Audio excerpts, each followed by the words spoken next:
네, 오늘 성경 말씀 보시겠습니다. 사도행전 24장 22절부터 27절까지 말씀입니다. 성경 읽겠습니다.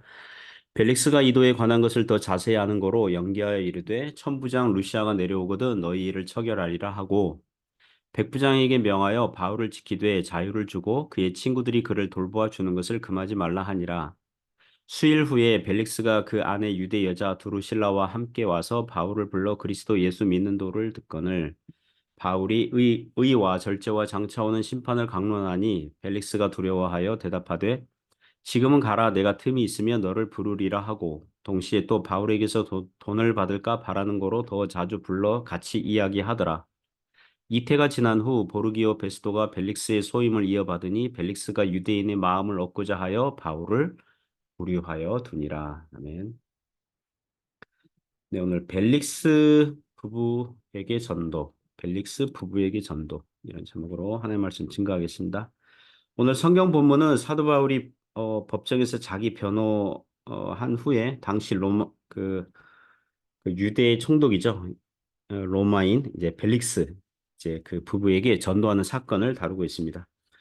그 이전 본문의 내용은 다음과 같습니다. 그 가이사라 벨릭스 그 총독 앞에서 유대인들이 바울을 고발하죠. 율법과 성전을 모독한 자니까 사형에 해당한다고 고발합니다. 이에 맞서서 사도 바울은 자신은 율법과 성전을 모독하거나 더럽힌 적도 없고 단지 부활 소망을 가지고 하나님을 믿어왔을 뿐이라고 변호합니다. 바울은 예루살렘 교회에 구제 헌금을 전달하러 왔을 뿐이고 성전에서 소동을 일으킨 적도 없다고 이제 변호하는 내용이 그 이전 그 본문의 내용입니다. 그러자 22절에 그 22절 23절 보시면 어 특히 22절에 벨릭스가 이도에 관한 것을 더 자세히 알았다 그래요. 이도에 관한 것을 이미 자세히 알고 있다는 것입니다. 벨릭스는 유대 총독으로서 유대 지방을 다스린 지가 이미 수년째거든요. 한 7년, 8년 이제 다스리게 되는데 다스리는 백성들이 종교 그 현황, 추세에 대해서 기본적으로 알았을 것이고 그리고 이 자기 아내 두루실라가 유대 여자였기 때문에 아내로부터 어느 정도 정보를 들어서 알고 있었을 것입니다. 그리고 나사렛 예수파 기독교인들이 로마법을 어기고 성전을 모독하는 자들이 아니라는 것쯤은 이미 알고 있었다는 것입니다. 그러니까 유대인들의 고발대로 처리하지 않고 바울을 단지 구류 상태로만 이제 붙잡아 두게 됩니다. 그래서 이렇게 둘러대죠. 천부장 루시아가 내려오거든 너희 일을 처결하리라. 천부장이 나중에 와서 보고했을 수도 있고 뭐 그 성경에는 나오지 않으니까 하지만 여기서 다분히 그 재판 선고와 결정하지 않고 연기하고 미루려는 이제 립 서비스일 가능성이 높죠. 이미 천부장이 보낸 편지에서 그 어느 정도 상황 파악은 되었을 것입니다. 그러니까 할 수만 있다면 벨릭스 총독은 당장 바울을 석방시킬 수도 있었습니다. 왜냐하면 바울이 로마법을 어긴 것은 하나도 없거든요. 그러나 유대인들의 호감을 얻기 위해서 가이사랴의 구류 상태로 이제 놔둔 거죠. 하지만 구류 상태라 그래서 뭐 지하 감옥으로 보냈거나 뭐 결박 형태가 아니라 헤롯 궁 안에 어느 주거 제한 뭐 이런 방식으로 이제 헤롯 궁 안에 거하도록 했을 것이고 그리고 방문자나 친구들이 면회 오는 것을 금하지 않고 이제 자유를 줍니다. 만일 사도행전 18장에 나오는 아가야 총독 갈리오와 같은 총독이었다면 당장 바울을 석방하고 항의하는 유대인들을 재판정에서 쫓아버렸겠죠. 하지만 벨릭스 총독은 그런 면에서는 좀 유약한 또는 굉장히 계산적인 야가 빠진 사람이었고 유대인들의 마음을 얻고자 바울을 구류 상태로 놔둔 것입니다. 하지만 이것 또한 하나님의 섭리로서 바울이 유대 땅에서 안전을 이 총독에 의해 보장받고 있는 거거든요. 비록 구류 상태이지만 친구들, 방문자들이 바울에게 면회 오는 것을 허용을 했거든요. 아마도 가이사랴에 거주하는 전도자 빌립이 찾아왔을 것이고 사도행전의 저자 누가와 그리고 데살로니가 사람 아리스다고가 이제 종종 찾아왔을 것입니다. 그리고 3차 전도 여행할 때 예루살렘으로 복귀할 때에 그 유럽과 아시아에서 동행하던 몇 사람도 뭐 방문했을 수 있어요. 그리고 바울의 소문을 들은 가까운 지역 교회 교인들이 뭐 또 방문했을 것이고, 그러니까 바울이 갇힌 곳이 성도의 교제 장소가 되었고, 일종의 간단한 대화식 뭐 성경 공부 그런 것도 얼마든지 하였을 것입니다. 하나님께서는 바울로 하여금 당시 총독 벨릭스 부부에게 전도할 수 있는 기회의 문을 또 열어주십니다.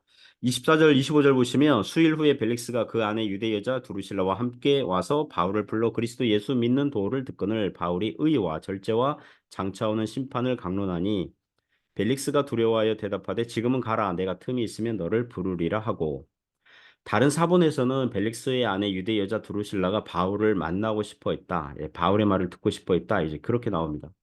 이 부부에 대해서 간단히 말씀드리면 벨릭스는 노예 출신인데요. 당시 황제의 어머니의 배려로 자유민이 되었어요. 그 형제가 벨릭스랑 그 형이 벨릭스 형이 먼저 고관 대작이 됐고 그 형이 동생 벨릭스를 유대 총독 자리로 꽂아준 겁니다. 두루실라는 헤롯 아그리파 1세의 딸입니다. 헤롯 아그리파 1세는 사도행전 12장 보면 그 헤롯 왕이 사도 야고보를 칼로 죽이고 본인은 후에 갑자기 쓰러져서 벌레에게 먹혀 죽은 왕이 나옵니다.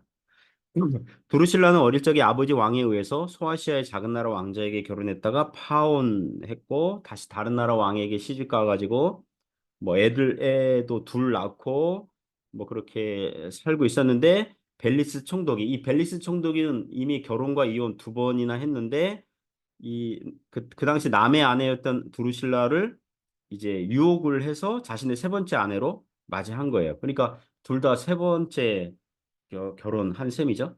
당시 왕과 귀족들이 이 정치 권력을 잡고자 출세하고자 결혼과 이혼을 자주 했다고 합니다. 그런 부부가 바울을 불러 그리스도 예수 믿는 도를 듣고자 한 겁니다. 이것을 보면 하나님께서 그 권력의 눈이 멀고 탐욕의 눈이 먼 총독 그 부부이지만 하나님께서 그 부부를 불쌍히 여기사 복음을 듣게 하신 것입니다. 25절 보면 사도 바울은 의와 절제와 장차오는 심판을 강론했다 그래요. 사도 바울이 그 총독 부부의 과거 경력들을 잘 알고서 이런 주제를 삼았는지는 모르겠지만 바울의 강론은 최소한 그 부부의 양심을 두드렸을 것입니다. 여기서 의는 성경학자들마다 공의할 때 의다 또는 칭의할 때 의다 이렇게 갈라지는데 의가 뭐냐면 인간은 죄인인데 하나님과 바른 관계가 된다. 이게 의거든요. 죄인인 인간이 하나님과 바른 관계가 되는 것, 그게 의를 얻다, 하나님의 호의를 얻다, 이런 주제로 사도 바울이 강론했다고 보면 됩니다. 그러면 자연스럽게 중보자 구세주 예수 그리스도의 사역을 소개하고 회개하고 믿으라고 촉구를 하였을 것이고 장차올 심판을 준비하는 절제의 삶, 신자된 삶, 믿음의 삶을 살아야 할 것을 말씀하였을 것입니다. 벨릭스가 듣고 두려워했다 그래요. 성령께서 총독 부부의 양심을 두드린 거죠. 그 총독 부부는 바울의 강론을 들으면서 마음속으로 이랬으면 좋았겠죠. 우리가 죄인이구나. 하나님을 모르는 하나님께서 원하시는 의의 기준에 조금 더 미치지 못하는 자들이구나. 그러면 우리가 어찌할꼬? 이렇게 영적으로 고민하고 갈등하고 하면서 회개의 자리로 나왔으면 좋았을 텐데 그런데 이 부부는 회개를 미룹니다. 이렇게 얘기하죠. 지금은 가라. 내가 틈이 있으면 너를 부르리라. 이 말을 통해서 보건대 그 부분은 자신들의 인생 걸어온 그 걸음들은 하나님에 의해서 벗어났고 떠난 발걸음들이었고 장차올 심판을 면하려면 하나님께 돌아가야 되는데 그렇게 하기에는 그들이 지금 즐기고 있는 세상의 즐거움과 권력과 쾌락이 너무 좋은 거예요. 그래서 회개하기를 미룬 것입니다. 회개하기를 연기한 거예요. 참고로 이 부부 사이 아들이 하나 나오는데 그 이후 역사 보면 AD 79년에 그 이미 그때는 뭐 유대 총독 사임하고 끝내고 이탈리아 남부 나폴리 근처에 그 베수비오 산이 화산 폭발을 일으켰고 그 화산재와 분석 그게 그 인근 도시 폼페이 도시를 덮칠 때에 수많은 사람들이 죽었는데 약 2천 명 정도 죽었다고 하거든요. 이때 벨릭스의 아내 두루실라와 그 아들이 그 모자가 이제 죽었다고 그럽니다. 그러니까 이때 회개하고 믿었으면 좋았겠죠. 사람에게 주어진 시간은 무한정 있지 않습니다. 믿지 않는 사람들은 마음에 감동이 있고 경건한 두려움이 생긴다면 즉시 속히 회개하고 예수님을 믿어야 할 줄 믿습니다. 다음에 믿지 뭐, 다음에 하자, 다음에 교회 가자, 이렇게 시간을 허송세월하면요, 언제, 어느 때 하나님께서 그 영혼을 부르실지, 그 생명을 취하실지 모르는 거거든요. 그리고 이미 믿는 신자들은 말씀을 듣고 마음에 감동한다면, 우리에게 교훈을, 어, 그, 얻는다면, 믿음의 결단, 믿음의 실천은요, 미루면 안 돼요. 즉시 하는 거예요. 감동이 있으면 즉시 하는 영적 습관을 기르시기 바랍니다. 다음에 기도하자, 뭐, 다음에 봉사하지 뭐, 다음에 시간 나면 성경 읽지 뭐, 어느 지인이 있는데 다음에 전도하지 뭐, 이렇게 미루면요, 그만큼 영적인 유익을 얻을 수 있는 기회를 날려 버린다는 것입니다. 본문으로 돌아와서 벨릭스는 바울을 물리고 나서 가만히 생각해 보니 바울이 그 변호할 때 법정에서 변호할 때 들어보니까 바울이 예루살렘에 구제할 것을 구제 헌금을 가지고 왔다고 했고 가만 보니 바울을 찾아오는 손님들이 많은 걸 보니 돈이 어느 정도 있구나. 그 나중에 28장 가면 로마의 그 사도 바울이 2년간 이제 감금 상태 로마 감옥에 있게 되는데 거기서 셋집을 얻었다고 그러거든요. 그러니까 세를 얻었다. 그러니까 돈이 있거나 아니면 돈을 끌어올 수 있는 능력이 있는 것처럼 벨릭스가 판단을 한 것 같아요. 그래서 26절 보면 동시에 또 바울에게서 돈을 받을까 바라는 거로 더 자주 불러 같이 이야기하더라. 양심이 찔림이 있고 두려움이 있을 때는 내가 틈이 있으면 너를 부를 테니까 지금은 가라 이래 놓고 혹시 뇌물을 얻을 수 있지 않을까 그런 탐욕 때문에 또 바울을 부르고 이런 이중적 플레이를 하는 거죠. 하지만 총독이 하나 모르는 게 있죠. 상대는 사도 바울입니다. 바울은 어떤 사람과 대화를 하면 그 사람이 신실한 사람인지 정직한 사람인지 그렇지 않은지 금방 알았을 거예요. 총독이 뇌물 얘기를 흘리면서 당신이 내게 뇌물을 주면 풀어줄 수도 있습니다. 이런 신호를 줄 때에 결코 그런 감언이설에 넘어가지 않죠. 그런 상태로 두 해가 지나가요. 27절 보면 이태가 그 2년을 얘기하거든요. 두 해가 지난 후 보르기오의 베스도가 벨릭스의 소임을 이어받으니 벨릭스가 유대인의 마음을 얻고자 하여 바울을 구려하여 두니라. 이 당시 사건을 기록한 역사가들의 자료를 의지한다면 벨릭스 총독은 유대 총독으로 7년, 8년 있었는데 과도한 시위 진압, 뇌물과 탐욕으로 일관됐기 때문에 유대인들이 벨릭스 총독 그 기간 동안 종종 그 로마 황제에게 탄원서를 보낸 거예요. 우리 총독 바꿔주세요. 너무 힘들어요. 이러한 나쁜 짓 했고, 이런, 우리를 이렇게 괴롭혔고, 이러한 범법 행위를 했고, 계속 탄원을 한 거예요. 그래서 결국에는 로마 황제가 이제 갈아치우는 거죠. 이에 벨릭스는 자기 입장을 변호하기 위해서 로마로 떠나면서 유대인들의 마음을 얻고자 내가 너희들이 싫어하는 바울이라는 사람을 계속 가두어둔 걸 기억해다오. 그래서 이때는 아직 뭐 어떤 총독 자리 최종적으로 쫓겨나는 게 결정이 안 됐었던 것 같아요. 그러나 그게 소용이 없었죠. 새로운 총독 베스도가 부임했다고 그럽니다.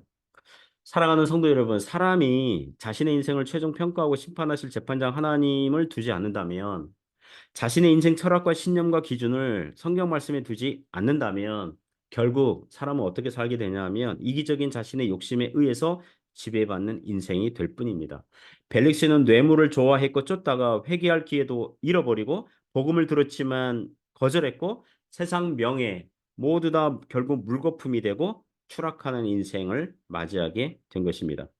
오늘 본문은 우리에게 교훈을 줍니다. 우리에게도 주어진 시간들이 많은 것이 아닙니다. 올 때는 순서가 있지만 갈 때는 순서가 없다. 그러잖아요. 그리고 일할 수 없는 밤이 속히 옵니다. 믿음의 실천, 연기하고 미루면 안 됩니다. 은혜 받으면 속히 행하는 저와 여러분 되시기를 주님의 이름으로 축복합니다. 기도하겠습니다. 하나님 아버지 감사합니다. 우리에게 주어진 하나님께서 우리에게 허락하신 그런 인생의 시간들이 언제일지는 모르지만 어느 정도 기간인지는 모르지만 그러나 일할 수 없는 밤이 속히 온다는 것쯤은 알고 있기 때문에 은혜를 받을 때에 감동받을 때에 성령께서 도전하시고 역사하실 때에 즉시 순종하고 또 회개하고 믿음으로 살아가는 저희들 되게 하여 주옵소서. 오늘도 주님께서 함께해 주시길 원합니다.